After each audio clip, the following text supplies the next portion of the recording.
आशा worker के लिए इस बजट में हमने 1825 रुपए की बढ़ोतरी सीधे की है। एक दिहाड़ीदार के लिए हमने हिमाचल प्रदेश में सीधे 50 रुपए की बढ़ोतरी इस बजट में की है। और यह भी मैं कहना चाहता हूं कि हिमाचल प्रदेश के इतिहास में दिहाड़ीदारों के लिए सबसे ज्यादा अगर बढ़ोतरी हुई है तो वर्तमान में हमारी सरकार के 4.5 साल के कार्यकाल में हुई है। इतनी बढ़ोतरी कभी भी किसी सरकार के दौरान नहीं हुई है।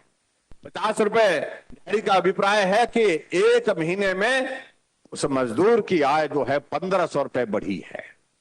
इसे आप अंदाजा लगा सकते हैं। चाहे वो हमारा पंचायत का चौकीदार है, चाहे हमारे रेवेन्यू में लगा हुआ चौकीदार है, चाहे हमारे रेवेन्यू के हमारे नंबरदार है, चाहे हमारे वाटर कैरियर हैं, चाहे हमारे खिचड़ी बनाने वाले हैं, चाहे उसके अलावा हमारे मिनी आंगनबाड़ी वर्कर्स हैं, चाहे हमारे जो है आंगनबाड़ी वर्कर के साथ जो है हमारी आंगनबाड़ी सहायिका है, सबके लिए जहां जितनी मदद हो सकती थी सबको हमने 900 रुपए की बढ़ोतरी उसमें करने की कोशिश की। हालांकि अगर ये संकट नहीं होता, अगर ये कोविड का संकट नहीं आया होता तो शायद बढ़ोतरी इससे भी और ज्यादा होती। लेकिन ऐसे संकट में जो हम कर सकते थे हमने वो करने की कोशिश की है।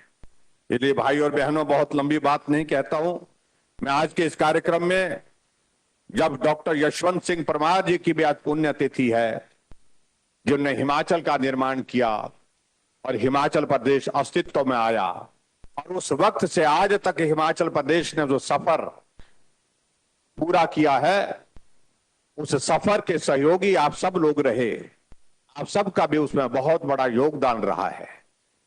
मैं आज के इस अवसर पर विशेष तौर से जो सामाजिक सुरक्षा के लिए, चाहे हमारे बुजुर्ग माताएं बहनें हैं और चाहे हमारे वो बहनें हैं जो अपनी छोटी आयु में अपने पति का साथ उनका छूट गया, विधवा हो गई, उनको पेंशन देने की बात है, ऐसे हमारे भाई और बहनें जिनको विशेष तौर से किसी कारण से अपने शरीर का अंग खोना पड़ा, कहीं दुर्घटना के शिकार हो गए, या कोई बचपन से ऐसी जो है वो कमी छूट गई जिसके कारण जो है वो पूरी तरह से शारीरिक रूप से सक्षम नहीं हो पाए, उन सब लोगों के लिए पेंशन का जो हमने प्रावधान किया है, उस प्रावधान के चलते आज हमने हिमाचल प्रदेश के इतिहास में एक निर्णय जो किया कि एक साथ हमने आज यहां से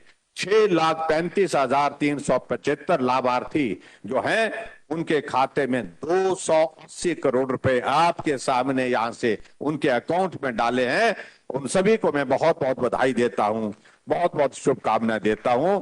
वो अपने जीवन में इस राशि के माध्यम से, और 3 महीने की राशि हमने एक साथ डाली, उनको इस राशि के माध्यम से अपनी जरूरत की जो चीजें करने की होंगी उसमें मदद मिलेगी, उनको बहुत बड़ा सहारा मिलेगा। और उसके साथ मैं ये भी कहना चाहता हूं, अभी हमारा ये दायरा और बढ़ने वाला है। लगभग हमारा ये पेंशन का दायरा लगभग 7.5 लाख तक जाने वाला है। जो 60 साल से ऊपर के पेंशन के इसमें जो हमने अब जोड़ने का जो निर्णय किया है, उसमें लगभग 1 लाख के करीब और लाभार्थी हिमाचल प्रदेश में और शामिल होने वाले हैं। और उनके लिए भी मेरा सभी जो पंचायत के चुने वो प्रतिनिधि हैं उनसे भी इस बात के लिए आग्रह है, और गांव के सभी हमारे प्रबुद्ध नागरिक हैं, उन सब लोगों को पेंशन का फॉर्म भरने में, उनको गाइड करने में आप मदद करें, ताकि वो जल्दी से जल्दी अपना फॉर्म सबमिट कर सके, कि वो पात्र व्यक्ति जल्दी ही इस पेंशन के हकदार बन सके, पेंशन का लाभ ले सके। ये मैं आप सबसे निवेदन करना चाहता हूं विशेष तौर से आज के इस कार्यक्रम में। मैं एक बार फिर से आप सबका बहुत धन्यवाद करता हूं। जहां आज हिमाचल को हमारे अस्तित्व में आए हुए हमने इस बार जो है हिमाचल दिवस के अवसर पर कहा था कि 75वां 75th हमारा हिमाचल दिवस अब की बार मनाया गया। आज हमने यहाँ पर 75 ऐसे बुजुर्गों को हमने पेंशन अपने हाथों से दी जो इसके पात्र थे, और उन सबको मैं बधाई देता हूं। और उसी तरह से पूरे देश भर में भी आजादी का अमृत महोत्सव चल रहा है, जहां आजादी के भी 75 साल हुए और हिमाचल के भी 75 साल हुए। इस अवसर में सभी को बहुत बहुत जहां बधाई देता हूं। और हमने तय किया है कि इन 75 वर्षों में जहां हिमाचल प्रदेश प्रगति की राह पर आगे बढ़ा है, उसमें और तेजी लाई जाए और उसमें और गति लाई जाए। और मुझे इस बात को लेकर के प्रसन्नता है, देश के यशस्वी प्रधानमंत्री नरेंद्र भाई मोदी जी का आशीर्वाद हमेशा हिमाचल प्रदेश के लिए मिलता रहा। और अभी मैं इस बात को जरूर कहना चाहता हूं, जो डबल इंजन की हम सरकार का जिक्र करते हैं, डबल इंजन की सरकार का मतलब केंद्र और हिमाचल की सरकारें दोनों कदम से कदम मिलाकर के आगे बढ़े और आगे बढ़कर के हम विकास के नए आयाम स्थापित करें। और उस दृष्टि से केंद्र से खुला सहयोग हमको हिमाचल प्रदेश को मिल रहा है। विशेष तौर से मैं इस बात का मैं जिक्र करना चाहूंगा कि हिमाचल प्रदेश को विशेष आर्थिक मदद जो हमको हिमाचल प्रदेश को प्राप्त हुई है आदरणीय नरेंद्र भाई मोदी जी के आशीर्वाद से। इस वर्ष में पहले 200 करोड़ रुपए मिला स्पेशल असिस्टेंस का, फिर 200 करोड़ रुपए और मिला, और ऐसा करते करते अभी हमको कुल मिला करके 800 करोड़ रुपए आदरणीय प्रधानमंत्री जी के आशीर्वाद से हिमाचल प्रदेश के विकास को मिला है, जिसके लिए मैं हिमाचल प्रदेश के सभी जनता की ओर से आदरणीय प्रधानमंत्री जी का अभिनंदन करता हूं, बहुत बहुत धन्यवाद करता हूं। भाई और बहनों, यहां विकास की दृष्टि से बहुत सारी चीजें हुई हैं, लेकिन उसके बावजूद भी यहां सरवीण चौधरी जी ने 2-3 चीजों का जिक्र किया है। उसमें मैं ये 3 स्कूलों का जिक्र किया है। एक स्कूल कहा गया है, ये प्राइमरी स्कूल धारकड़ा है, द्राड़ का इसको अपग्रेड करके इसको मिडिल स्कूल करने की जो बात कही गई है, तो मैं इस स्कूल को मिडिल स्कूल करने की यहां पर घोषणा करता हूं। और उसी तरह से एक और स्कूल है जो हाई स्कूल है, जिसका नाम है हाई स्कूल प्री, इसको भी दर्जा बढ़ाने के लिए बात कही गई है, तो इसका दर्जा बढ़ा करके मैं इसको सीनियर सेकेंडरी स्कूल करने की भी यहां पर घोषणा करता हूं। और उसके साथ साथ में और चीजों को लेकर के 2-3 चीजों का आग्रह आया है।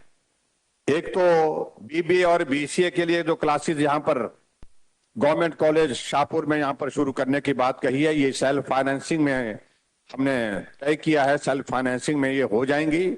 और सेल्फ फाइनेंसिंग की जो प्रोसेस है उसमें हम इसको आगे बढ़ाएंगे और इसको पूरा करेंगे। इसकी औपचारिकताओं का दौर पूर्ण करने के पश्चात ये इसको भी हम आगे पूरा करेंगे, ये भी मैं आपके बीच में कहना चाहता हूं।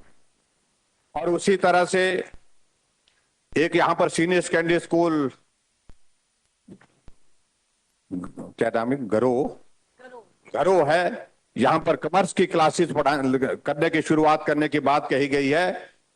उसी के साथ साथ में 2 सीनियर सेकेंडरी स्कूल बताए गए हैं, एक सीनियर सेकेंडरी स्कूल बो और एक सीनियर सेकेंडरी स्कूल रजोल, जहां साइंस की क्लासेस शुरू करने की बात कही है।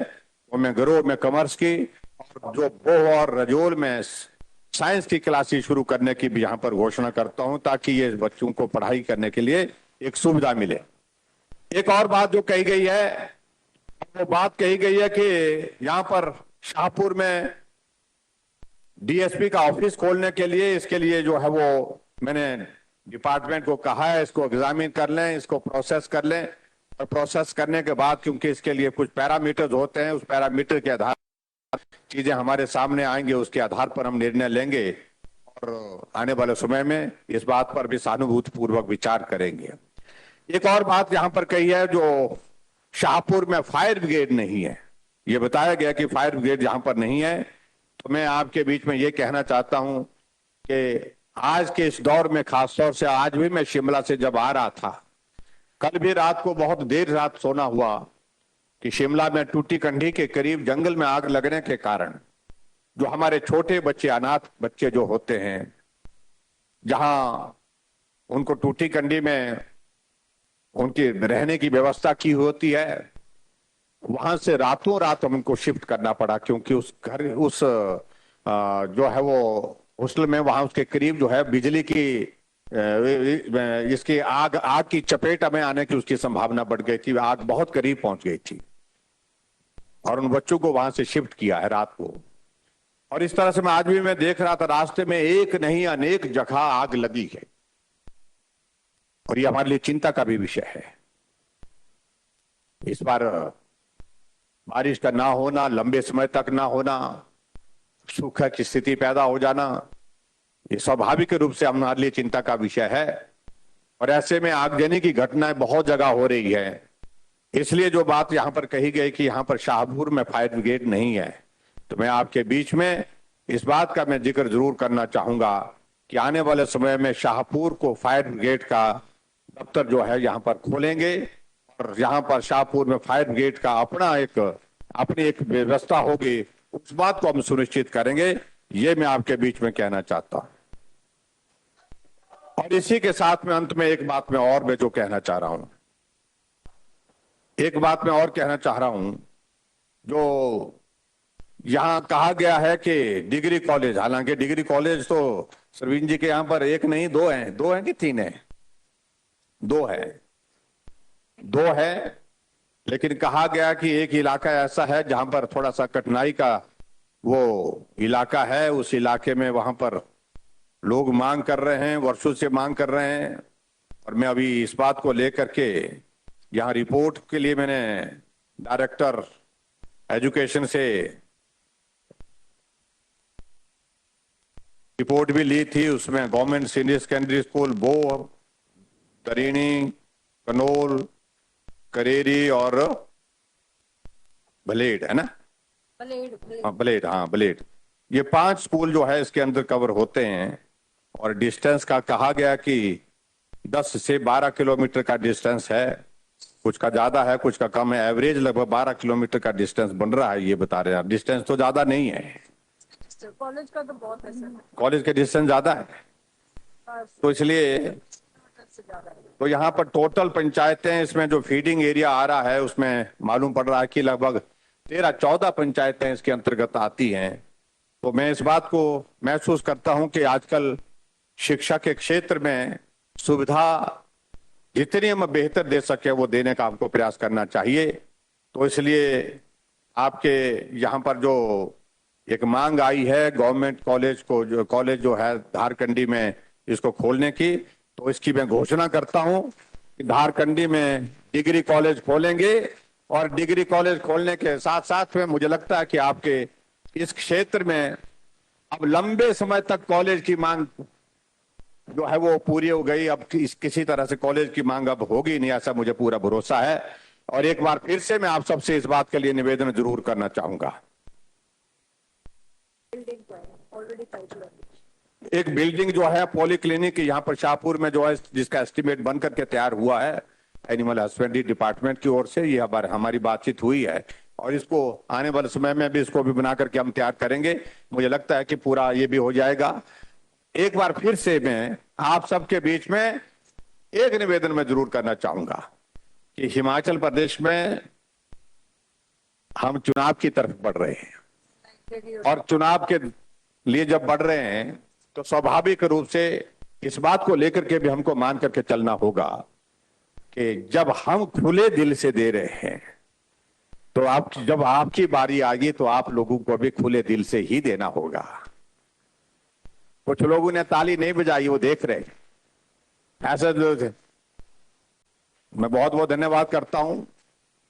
हिमाचल प्रदेश में सरकार भाजपा की बनेगी, निश्चित रूप से बनेगी, मैं कहना चाह रहा हूं। कुछ लोग कई तरह की बातें करते थे कि यहां से रिवाज बना हुआ है, 5 साल एक पार्टी की, 5 साल के बाद दूसरी पार्टी की। ये रिवाज टूट गया है। उनकी जानकारी के लिए हम बताना चाहते हैं, अभी 5 राज्यों में चुनाव हुआ है।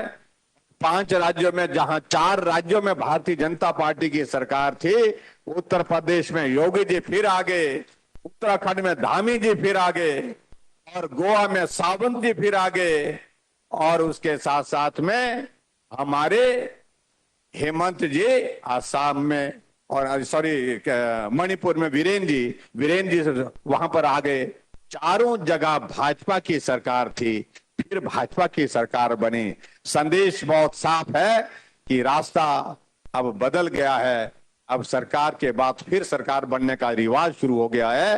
हिमाचल प्रदेश में भी भाजपा की सरकार के बाद फिर भाजपा की सरकार बनेगी। उसमें आप सबका योगदान चाहिए, आप सबका आशीर्वाद चाहिए। यही मैं आपके बीच में कहना चाहता हूं। और एक दो चीजों के लिए सरवीन जी कह रहे हैं कि और भी रही है, उनको भी पूरा करने के लिए हम बैठ करके करेंगे। आप सब आज इस कार्यक्रम में आए, आप सबका बहुत बहुत धन्यवाद, बहुत बहुत धन्यवाद। नमस्कार। पीएससी बताइए हमने, पीएससी लपियाना को इसको अपग्रेड करके सीएससी कर देंगे, ये भी कहते। सबका